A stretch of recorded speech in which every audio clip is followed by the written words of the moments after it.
जय भीम मित्रांनो, मी शुभम सोनाळे. नांदेडची महानगरपालिकेची निवडणूक जवळ आलेली आहे मित्रांनो, म्हणून मी हा व्हिडिओ बनवत आहे. तुमच्या सगळ्यांसोबत मी काही फोटो शेअर करत आहे. तुम्ही ते फोटो लक्षपूर्वक पहा आणि आपल्या नांदेडच्या महानगरपालिकेचा सगळा भोंगळा कारभार तुम्हाला ते फोटोज पाहूनच समजून जाईल.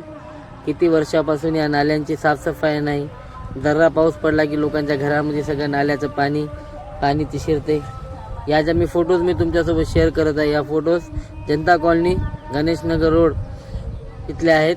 जनता कॉलनीच्या विहाराच्या बॅक साईडला ही नाली नेहमी ओव्हरफ्लो असते. तिथं महानगरपालिकेची गाडी पण येत नाही म्हणे, कचरा घ्यायला पण गाडी येत नाही म्हणे.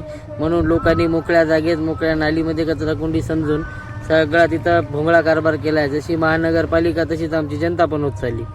म्हणून सुधरा, जरा आता तरी सुधरा मित्रांनो. आपण स्वच्छ, आपलं नगर स्वच्छ तर आपला देश स्वच्छ होईल, हे लक्षात ठेवून चला.